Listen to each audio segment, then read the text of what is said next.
Salutations, mortals and children of the night. I am the Vampire Otaku, and this is the third episode of You Should Read. On this episode, I want you to check out Nodame Cantabile. It is a music-oriented romantic comedy. It is a beautiful series, it's very fun to read, and there's many options if you want to watch it instead. So, without further ado, let's get into it. Before I get into the story and the characters and why I want to convince you to read this manga, I want to show you the mangas themselves. In America, we only got 16 volumes of the 25 volume run, which is really sad. But out of these older Del Rey volumes, I just think they look really charming and they're very easy to pick up. They're not too expensive. You can find them at half-price books and other used book sellers and whatnot. You know, you got thrift books, you got book depository, so on and so forth. So these are the 16 volumes of Nodame Cantabile. This is the first volume.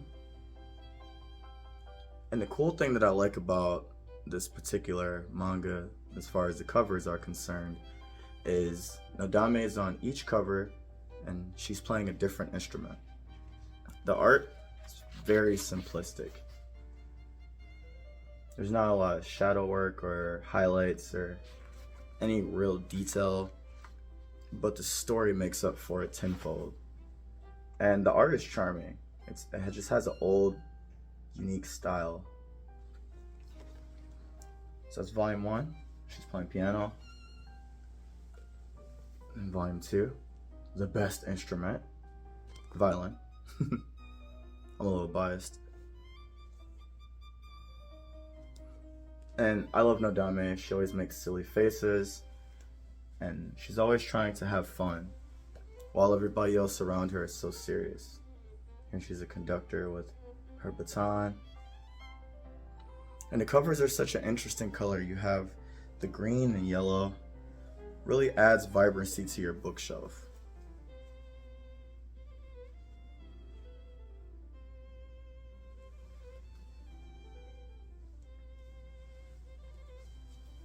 I have one volume in particular that is severely sun damaged, and the spine is lighter than all the other ones.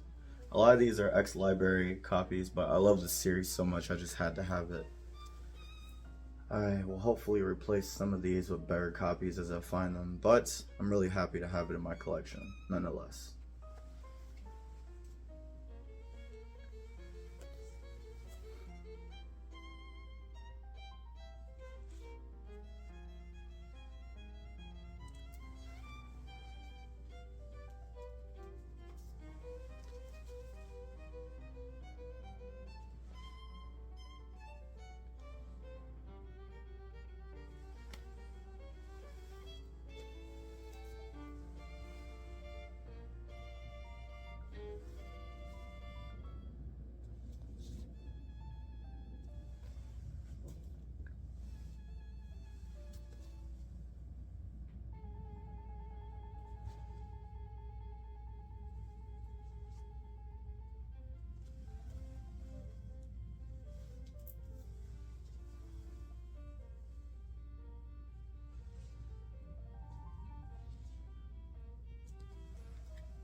And we're almost done. As you can see, ex-library copies, stickers on them I need to take off. If you have stickers on your mangas, I used to use alcohol to get them off, but it's very abrasive. I started using Goo Gone. It's like an orange liquid. Works pretty well. Sometimes the sticker is on there so well though that it rips up the entire page or the cover or wherever the sticker is, so do it at your own risk. These books are old, so the stickers are on there very, very well.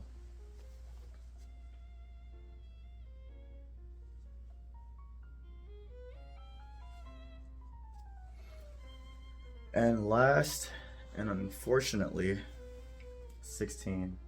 The sad part about this volume is, in the back of it,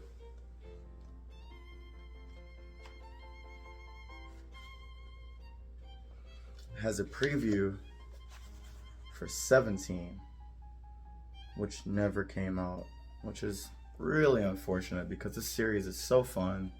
It's one of my favorites, and the anime is amazing as well. With that being said, I'm super excited to explain all the characters in this story, what the story entails, and I hope it inspires you to read it. Let's do an overview of Nodame, starting with who's the mangaka and how long it ran for, so on and so forth. Nodame Cantabile was created by Tomoko Ninomiya. It was published by Kodansha, and in English published by Del Rey. In English, unfortunately, we only got 16 volumes out of the full 25, which makes me really sad. It ran from July 2001 to August 2010. There was an anime, a Japanese live action, and a K-drama called Tomorrow's Cantabile. This manga is a josei about college classical musicians. It is a romantic comedy, and it's absolutely hilarious. During the manga's run in 2008, the manga went from weekly to bi-weekly because the creator's pregnancy. The story is about our main characters Megumi Noda, known as Nodame, and Shinichi Chiaki. Chiaki is a disciplined musician studying to become a conductor. He's really good at violin and piano, but his phobia of flying and being in a large body of water keep him stuck in Japan, even though he wants to study abroad. So this character, he's basically trapped by his own fears, which is such a powerful introduction to a character. It just shows that trauma from childhood and trauma period can keep you grounded and minimize you, which is a powerful start to such a silly looking, manga or a silly looking anime. Like, it doesn't look that serious, but it has so many serious values in it, which is really good for the reader, which is you. Feeling sorry for himself, he gets drunk at a bar after his ex-girlfriend calls him a loser. His ex-girlfriend is basically a classical singer, an opera singer. Nodame finds him and decides to take him home with her. That way he won't be out in the cold and on the street drunk. When Chiaki wakes up, he finds himself in a stinky, roach-infested, garbage-filled apartment. But at first he wakes up to the beautiful sound of, I believe it was Beethoven. I don't remember exactly which piece Nodame was playing, but he thought it was beautiful and he was slowly waking up to it. And as he came to, he just saw all the mess and all the filth. He runs out of the apartment frantically. And he immediately takes a shower. In that very beginning episode and very beginning, first few chapters really shows the juxtaposition between Nodame and Chiaki. Chiaki is very neat, very disciplined. Nodame lives in a filthy apartment and she's all over the place. These two characters need each other in ways that they didn't even understand at first. Nodame falls in love with Chiaki. Chiaki falls in love with Nodame's musical potential. Despite being undisciplined and having trouble reading and following sheet music, he could see that she was special. She was traumatized by her strict teachers growing up, and as a college student, she really wanted to just have fun with music. Chiaki was in a plane accident as a child and ended up in the ocean. His trauma led him to be stuck in Japan as an adult. This manga has lots of colorful and unique characters that are important to the story and the main characters. They are detailed and very fun to read about. So in this next section, I'm going to talk about most of the main characters. There are a few other characters in the story, like really fun side characters that pop in from time to time, and they also add flavor to the story. But for the sake of keeping this concise and giving you some type of surprise if you go to read or watch this series, I want to talk about the mainland characters, which are still a few. I think it's like 8 or 9 characters that I'm going to talk about, including Chiaki and Nodame. So, Megumi Noda, also known as Nodame, she's a pianist who is messy and forgetful. She seems unrefined, but as a child, she learned under an abusive teacher. Her love for Chiaki shows how opposites attract. Shinichi Chiaki is a very refined person all in general, and has great style, but can be quite cynical. He comes off as jaded because he feels defeated by his phobias. He sees something great in Nodame even though she's so silly. He wants her to take music seriously. Opposites truly attract.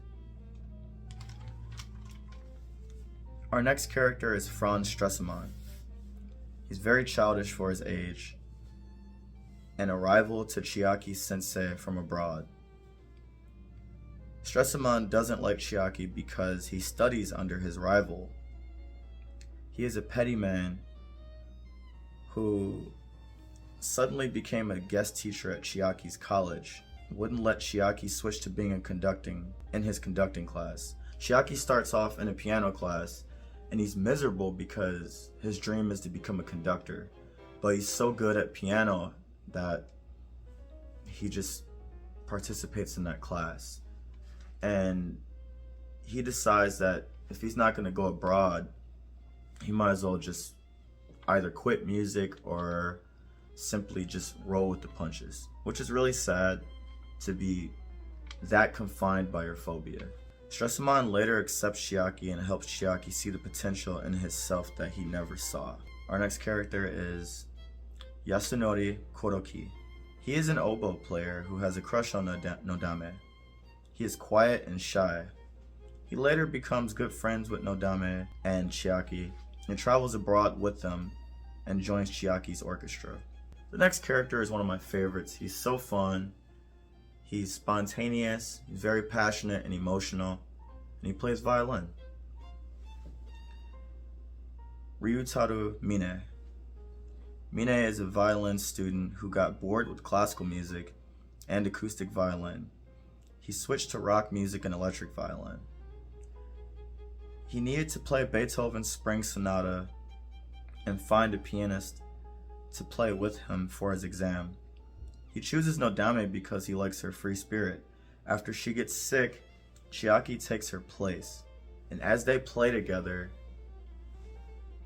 Mine has a very sporadic style, and he's almost all over the place, but Chiaki is able to match his energy while playing piano, and he doesn't try to take the lead, but he kind of rolls with him, and it makes Mine feel confident and feel like his playing can really shine. And he begins to see the beauty in classical music, and he gives up his electric violin and he stops, doing rock music, and he goes full time into classical, and he passes his exam, which is awesome. And he just finds a new love for classical music, and that little mini arc or whatever was super beautiful to read, to find someone who just got tired of something and then find a new reinvigorated love for it.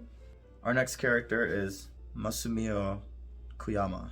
Masumi is a timpani player and all-around percussionist who has a crush on Chiaki and envies Nodame. He pranks her for a while until Ryutaru convinces them to battle to see who Chiaki will want to hang out with during Christmas. Masumi dances while playing timpani and embarrasses himself in front of Chiaki.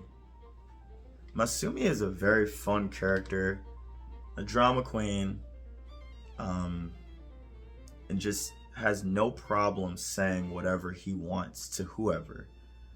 And his crush on Chiaki is funny and endearing, but it also just shows how, even though Chiaki is so cold, that his passion and love for music, even though he's stiff in his personality, moves people. It warms people's hearts.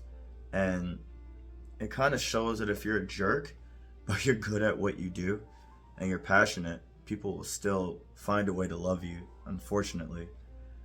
But it also shows that when you're passionate about what you do, people gravitate towards it, no matter what.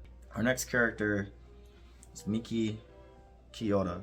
Miki is a serious violinist. She won competitions and she is professional and inspires Ryutaru to get better once he hears her play. She later becomes Mine's girlfriend, She won many competitions and ends up joining Chiaki's orchestra.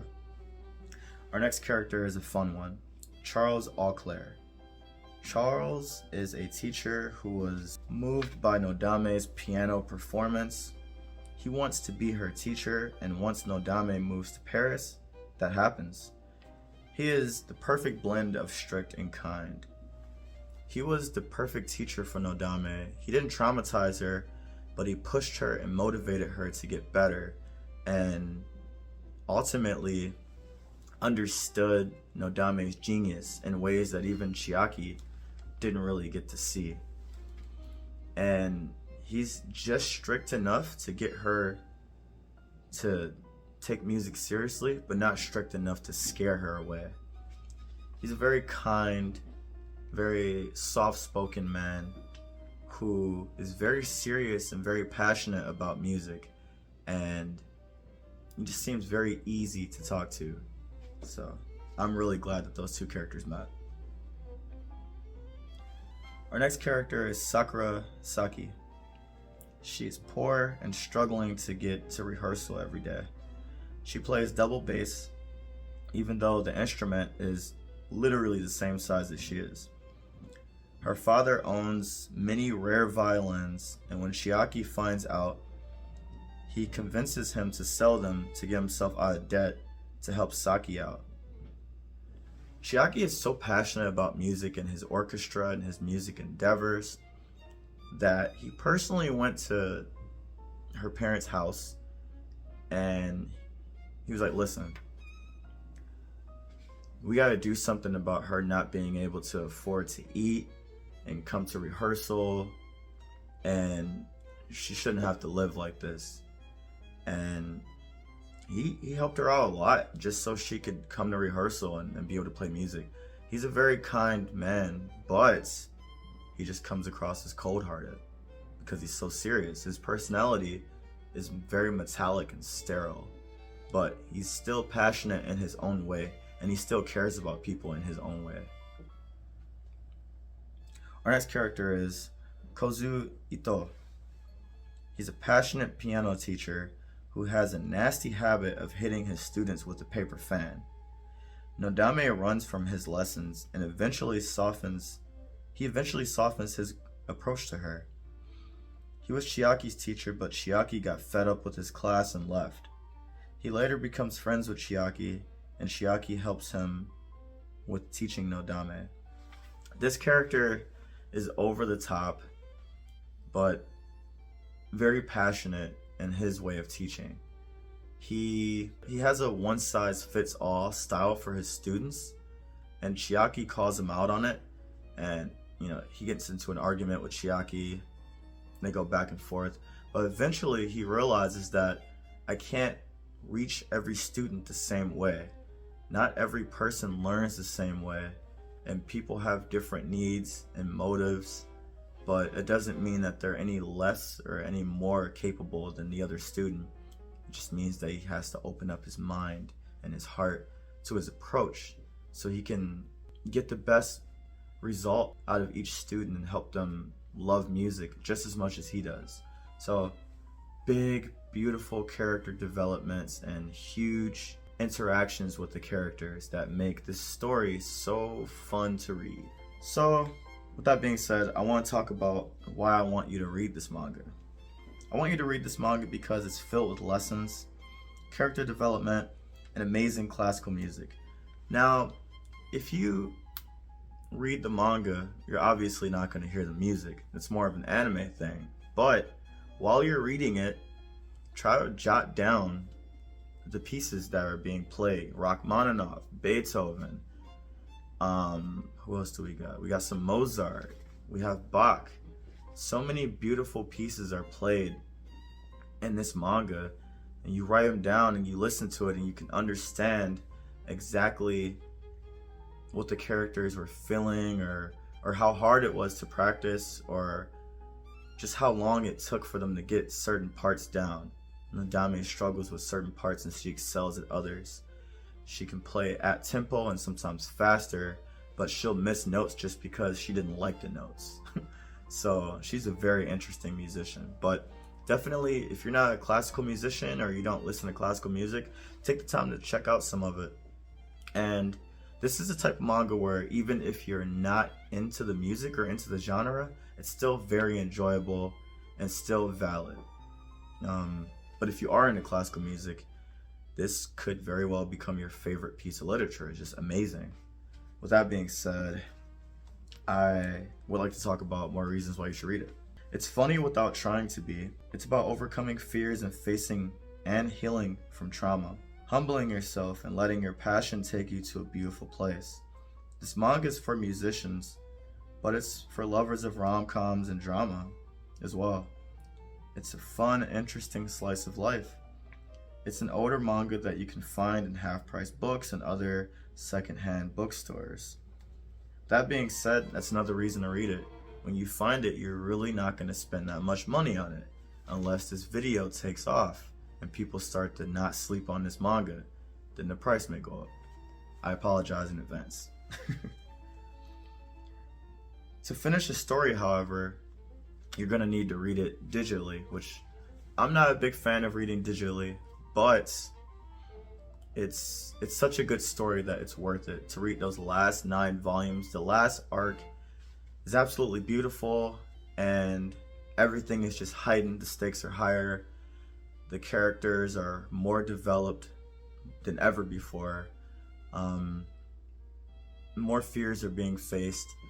More honesty out of the characters, and just overall even better writing. Like, she just gets better and better at writing as the manga goes on, and the last arc is no exception. It's literally a perfect ending. So please read it online if you can. With that being said, I really hope that this manga gets some type of reprint. Give it a hardcover treatment. Kodansha could totally take it and just make it beautiful and really show the story again to people that weren't old enough to enjoy it when it came out, or people that just never heard of it. And it's really strange to me that this manga got an anime adaptation, like 3 seasons. We have a Japanese live action and a K-drama, but the manga was never picked up again or relicensed. It makes me really sad because we have a few really good music-oriented mangas, but this one stands on the top. Like, I mean, Your Lie in April is good. Blue Giant's amazing. There's another one that I really, really like a lot. La Cora de Ora. It's really fun. I didn't like it at first, but I grew to love it.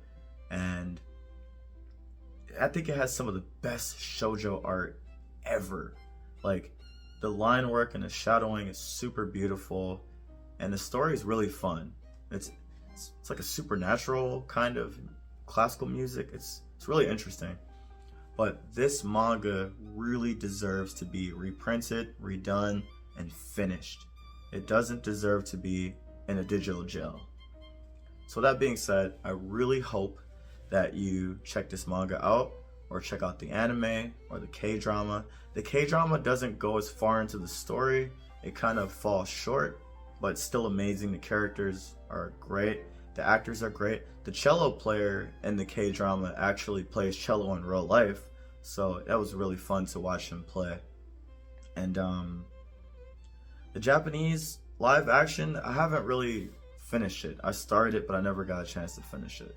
So maybe one day I'll compare the anime to the live actions and we could talk about that. But thank you so much for listening, and I really hope you read this. Please subscribe, like the video. Tell me if you're a musician in the comments. Tell me if this manga interests you or the anime interests you. And if you are a musician, what do you play? And what type of music is your favorite? Later.